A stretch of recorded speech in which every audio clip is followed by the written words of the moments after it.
তিনটে নিউজ দেখেন। একটা বিএনপি নির্বাচন নিয়ে ঈদের পরে আন্দোলনের কৌশল যেন প্রফেসর ইউনূসকে চাপে রাখা যায়। ইন্ডিয়ার বক্তব্যে বাংলাদেশে অন্তর্ভুক্তিমূলক নির্বাচনের মধ্যে দিয়া সব বিষয়ের নিষ্পত্তি চায় ভারত, যেন বাংলাদেশ ভারতের একটা প্রদেশ। আর ওয়াকারের ডিসেম্বরের মধ্যে নির্বাচন হওয়া উচিত। মিল দেখতে পান? হ্যাঁ, মিল হচ্ছে এদের মধ্যে একটা কমন জিনিস, ডিসেম্বরের মধ্যেই নির্বাচন।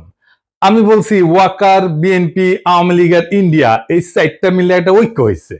এই ঐক্যের লক্ষ্য হচ্ছে প্রফেসর ইউনূসকে তাড়ানো, ভাগানো তাড়াতাড়ি। এতে চার পক্ষেরই লাভ। রাষ্ট্রটায় কোনো সংস্কার হবে না, যা আগে ছিল তাই থাকবে, ঘুরে মাগুর চ্যাং। আর্মির জেনারেলরা যে আকাম করছে, গুম খুনে যুক্ত ছিল, সেটার বিচার হবে না। জুলাই আগস্ট বিপ্লবে ওয়াকারের আর্মি গুলি করে মানুষ মারিছে। গতকালই নেত্র নিউজে একটা রিপোর্ট আসছে, 5ই আগস্ট সকালে আর্মি টার্গেট কইরা মাথায় গুলি কইরা মানুষ মারছে, টার্গেট কইরা, বিনা উস্কানিতে। এই যে এটা দেখে নিয়েন, খুব ভালো রিপোর্ট করছে এটা। এইগুলার বিচার যেন না হয়, এইটা ওয়াকার চায়। যারা গুম খুনে যুক্ত ছিল তাদের যেন বিচার না হয়, বিডিআর হত্যাকাণ্ডের যেন বিচার না হয়। শুনেন তার মুখেই। এই বর্বরতা কোনো সেনা সদস্য করেনি, সম্পূর্ণটাই তদানীন্তন বিজিবি সদস্য দ্বারা সংঘটিত। Full stop. এখানে কোনো ইফ এবং বাট নাই। এই ওয়াকারের নেতৃত্বেই প্রাণঘাতী অস্ত্র দিয়া বিক্ষোভকারীদের গুলি করে মারা হয়েছে। আয়নাঘর ভিজিট করতে বাধা দিছে প্রফেসর ইউনূসকে। নিজে গেছে ভিজিট করতে, ওই গেছে ভিজিট করতে। ওর আর্মি অফিসাররা তো এই কাজ করেছে, ওই গেছে, যায় নাই। হাসনাতকে ডাইকা হুমকি দিছে, পরিশুদ্ধ আওয়ামী লীগ আনবে। ইন্ডিয়া সিকুর দিছে ইনক্লুসিভ নির্বাচন করে। ওয়াকার এরপর থেকে কে হুয়া করে সিকুর দিচ্ছে ইনক্লুসিভ নির্বাচন করে। এই ঐক্যে বিএনপির কি লাভ? সে আর একটা আওয়ামী লীগ হয়ে উঠতে পারবে, ফ্রি স্টাইলে লুটপাট করবে, ভোটার ছাড়া নির্বাচন করবে, গুম খুন শুরু করবে। করছিল তো 2 কোটি নাকি ভোটার, না 1.5 না 2 কোটি ভোটার ভুয়া ভোটার তালিকা করছিল। ক্রসফায়ার করবে, ক্রসফায়ার তো শুরু করছিল বিএনপি, জানেন তো। এটা নিয়ে আসি চেয়ারটা এপিসোড কইরা। আওয়ামী লীগের লাভ, তার বিচার হবে না। এত জুলুম চালানোর পরে যে দলটা নিশ্চিহ্ন হয়ে যাওয়ার কথা ছিল, সে আবার ফিরে আসবে রাজনীতিতে। 75-এর পরে ফিরে আসিছে যেভাবে সেভাবে। আর ইন্ডিয়া, হাসিনা যা দিছে, যা ইন্ডিয়া সারা জীবন মনে রাখবে, সেটা অব্যাহত থাকবে। সে নদী শুকাবে, সীমান্তে বাংলাদেশি নাগরিক মারবে, বাংলাদেশের বাজারে তার পণ্য বেচবে, ভোমা পেঁয়াজ খাওয়াবে 300 টাকা কেজিতে। তারপরে বলবে তোমাদের রান্নাঘরে চলে না আমাদের খাবার ছাড়া, আমরাই তো তোমাদের খাওয়ায় বাঁচায় রাখতেছি। রোগী ধরে নিয়ে যাবে ইন্ডিয়ায়। তারপরে বলবে আমাদের এখানে না আসলে তোমাদের গতি কি? চিকিৎসাই তো হবি না তো ঘরে। বাংলাদেশের চাকরির বাজারে সব টপ পজিশন গুলো নিয়ে নেবে। আর কি ট্রানজিট নেবে বাংলাদেশের মধ্যে দিয়া। এই তো প্রফেসর ইউনূস অসংখ্যবার বলছে ডিসেম্বর থেকে জুনের মধ্যে নির্বাচন দিবে। এই সময়টা লাগবে তার সংস্কার করতে। এটা সহ্য হতেছে না। কারণ সংস্কার করলে তো সেই রাষ্ট্রে যথেচ্ছাচার চালানো যাবে না, ভারতীয় আধিপত্য চালানো যাবে না, লুটপাট চালানো যাবে না, আয়না ঘর বানানো যাবে না। এই সংস্কার কেন দরকার একটু বুঝে দেখি, আসেন। রাষ্ট্র কিছু প্রতিষ্ঠানের মিলিত শক্তি। একটা বিল্ডিং যেমন থামের উপরে খাড়ায় থাকে না, রাষ্ট্র দাঁড়ায় থাকে ইনস্টিটিউটের উপরে। যেমন ধরেন আদালত একটা ইনস্টিটিউট বা প্রতিষ্ঠান, আমলাতন্ত্র বা ব্যুরোক্রেসি একটা প্রতিষ্ঠান, মিডিয়া একটা প্রতিষ্ঠান, সেনাবাহিনী একটা প্রতিষ্ঠান, পুলিশ একটা প্রতিষ্ঠান, এমনকি বাজার একটা প্রতিষ্ঠান, অর্থনৈতিক ব্যবস্থা একটা প্রতিষ্ঠান, শেয়ার মার্কেট একটা প্রতিষ্ঠান, নির্বাচন কমিশন একটা প্রতিষ্ঠান। এগুলো কিসের উপরে টিকে থাকে, কার্যকর থাকে কিভাবে? একটা জিনিসে, একটা মাত্র জিনিসে এগুলো কার্যকর থাকে, সেটা হচ্ছে ট্রাস্ট বা বিশ্বাস। আপনার আদালতের উপরে বিশ্বাস থাকতে হবে যে আপনি ওখানে যে ন্যায় বিচার পাবেন। পুলিশের কাছে গেলে আপনি নিরাপত্তা পাবেন, বিশ্বাস থাকতে হবে। নির্বাচনে অবাধে ভোট দিতে পারবেন, এই বিশ্বাসটা থাকতে হবে। প্রশাসনের কাছে গেলে বিনা ঘুষে সেবা পাবেন, এই বিশ্বাস থাকতে হবে। আর্মি আমার রাষ্ট্রকে নিরাপত্তা দেবে, এই বিশ্বাসটা থাকতে হবে। সরকারি হাসপাতালে গেলে রোগের সুচিকিৎসা পাবেন, এই বিশ্বাসটা থাকতে হবে। শেয়ার মার্কেটে গেলে নিরাপদে বিনিয়োগ করতে পারবেন, এই বিশ্বাসটা থাকতে হবে। বাজারে স্বাস্থ্যসম্মত নিরাপদ পণ্য পাবেন সুলভে, এই বিশ্বাসটা থাকতে হবে। তো আপনি কি এইগুলা পান না। আপনি ভোট দিতে পারেন না। ঘুষ ছাড়া ফাইল নড়ে না।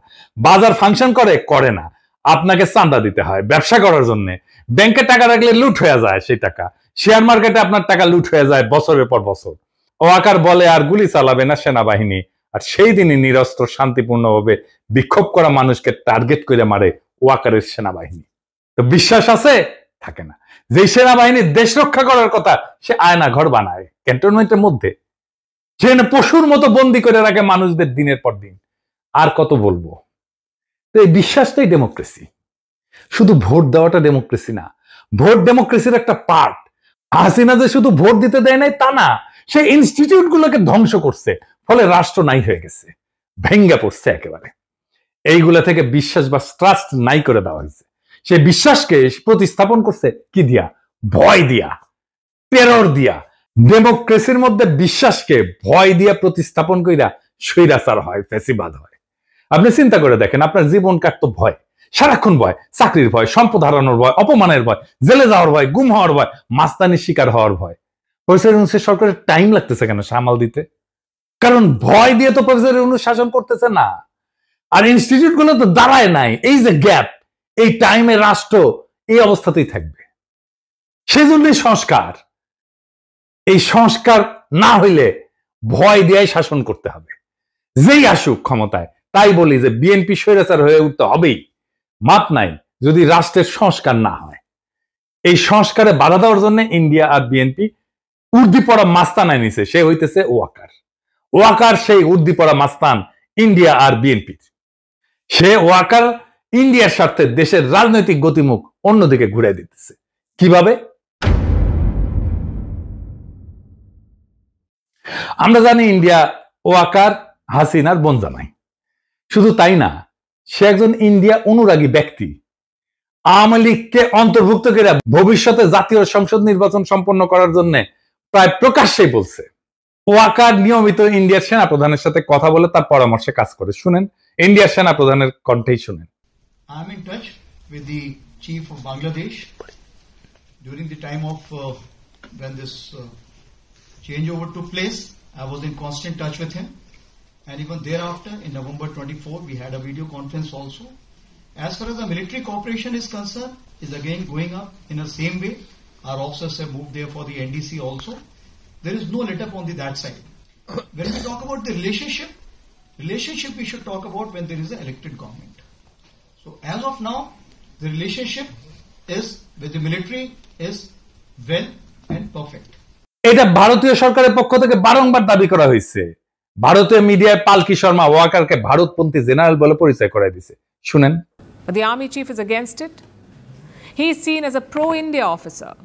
ফ্যাসিস্ট হাসিনার পক্ষ অবলম্বন করে সে এই অপরাজনীতি করেই চলতেছে। এর বিপরীতে অন্তর্বর্তীকালীন সরকারের প্রধান উপদেষ্টা ডক্টর মোহাম্মদ ইউনূস কোনো রাজনীতি বুঝেন না বা করেনও না, অথবা করতে পারেন না। কিন্তু বিএনপির বিপরীতে ব্যাপকভাবে তার জনপ্রিয়তা বাড়তেছে। এর কারণ কি? তিনটা কারণ, প্রধান কারণ। প্রথমত, তার সরকার দুর্নীতিমুক্ত। তিনি খুনি হাসিনার আমলে যেভাবে বাংলাদেশকে লুটপাট করে দেউলিয়া করে ফেলা হয়েছে তার শক্ত হাতে বিচার করতে চান। দ্বিতীয়ত, দেশবাসীর সকল মৌলিক মানবিক এবং রাজনৈতিক অধিকার ছিনায় নেওয়ার অপরাধে তিনি ফ্যাসিস্ট হাসিনার আওয়ামী লীগে শক্ত হাতে শাস্তি দিতে চান। 3 নাম্বার, বাংলাদেশ স্বাধীন হওয়ার পরে গত 53 বছর ধরে এদেশের ভাগ্য নিয়ে ইন্ডিয়া যেভাবে সিনেমিনি খেলছে এবং দীর্ঘ 15 বছর ফ্যাসিবাদী দুঃশাসনকে সমর্থন দিয়ে তারা বাংলাদেশকে যেভাবে ভুগাইছে, তাতে তিনি ক্ষুব্ধ এবং ক্রুদ্ধ। দেশবাসীকে বোকা ভাবার কোনো কারণ নাই। মানুষ বোঝে কেন আজ অধ্যাপক মোহাম্মদ ইউনূসকে সমর্থন করতে হবে। অভিন্ন কারণে সশস্ত্র বাহিনীর 95% সদস্য বুঝে এই অন্তর্বর্তীকালীন সরকারের প্রধান উপদেষ্টার পেছনে কেন একজোট হয়ে দাঁড়াইতে হবে। কারণ এটা বাংলাদেশের স্বাধীন অস্তিত্ব এবং সার্বভৌমত্বের প্রশ্ন। স্বাধীন সত্তা নিয়ে ইন্ডিয়ার মুখোমুখি দাঁড়ায় আপন দেশের জনগণের স্বার্থে রাষ্ট্র পরিচালনার বিষয়। আর সেই দেশবাসীরা যখন দাঁড়ায় যায়, তখন জেনারেল ওয়াকার সহ অল্প কিছু কর্মকর্তা ভিন্ন কিছু করার সুযোগ হারায় যায়। গত পরশুদিন বুধবার ঢাকা সেনানিবাসের সেনা প্রাঙ্গণে অফিসার্স অ্যাড্রেসে সেনা প্রধানের দেওয়া বক্তব্য বইলা গণমাধ্যম এবং সামাজিক মাধ্যমে যা প্রচার করা হয়েছে তা বিশ্লেষণ করলে 3টা সত্য উদ্ঘাটিত হয়। কি কি? 1 নাম্বার, ফ্যাসিবাদী দল আওয়ামী লীগের কার্যক্রম নিষিদ্ধ হওয়ায় জেনারেল ওয়াকার সহ তার ঘনিষ্ঠ সহযোগীদের ছোট্ট গ্রুপটা খুবই বিক্ষুব্ধ হয়ে পড়ছে। কোনো কারণ না থাকার পরেও এই ক্ষুদ্র গোষ্ঠীটি বিচারের মুখোমুখি হওয়ার ভয়ে বা চাকরি হারানোর ঝুঁকিতে ক্লান্ত, হতাশ এবং কাতর হয়ে পড়ছে। দ্বিতীয়ত, সেই কারণে তারা অন্তর্বর্তীকালীন সরকারের সংস্কার কার্যক্রম, রোহিঙ্গা প্রত্যাবর্ষণের লক্ষ্যে গৃহীত পদক্ষেপ এবং জুলাই ঘোষণা এবং প্রক্লেমেশনকে বাধাগ্রস্ত করার উদ্যোগ নিছে। তৃতীয়ত, সরাসরি জাতীয় স্বার্থের বিরুদ্ধে অবস্থান নিয়ে এই গোষ্ঠীটি শত্রু ভাবাপন্ন ইন্ডিয়ার স্বার্থকে অগ্রাধিকার দিচ্ছে। প্রতিবেশী এই দেশটার পক্ষ নিয়ে তাদের এজেন্ট হিসেবে বাংলাদেশ বিরোধী কার্যক্রমে লিপ্ত জনধিকৃত ফ্যাসিস্ট দলটিকে সঙ্গে নিয়ে সকল দলের অংশগ্রহণের মধ্য দিয়া অন্তর্ভুক্তিমূলক জাতীয় সংসদ নির্বাচনের তত্ত্ব হাজির কইরা প্রধান উপদেষ্টার উপর চাপ সৃষ্টি করতেছে। জাতীয় স্বার্থ বিরোধী অন্তর্ঘাতমূলক অপকর্মে জড়িত জেনারেল ওয়াকার চক্র ইন্ডিয়ার পাশাপাশি বিএনপিকে তাদের সাথে যুক্ত করতে পারছে। লক্ষ্য করলে দেখবেন, একদিকে ইন্ডিয়া একের পর এক বাংলাদেশের স্বার্থ বিরোধী নানান ব্যবস্থা নিচ্ছে, অন্যদিকে বিএনপি দেশব্যাপী অস্থিতিশীলতা সৃষ্টি করার লক্ষ্যে লাগাতার ভাবে নানা ক্ষতিকর কর্মসূচি দিয়ে যাচ্ছে।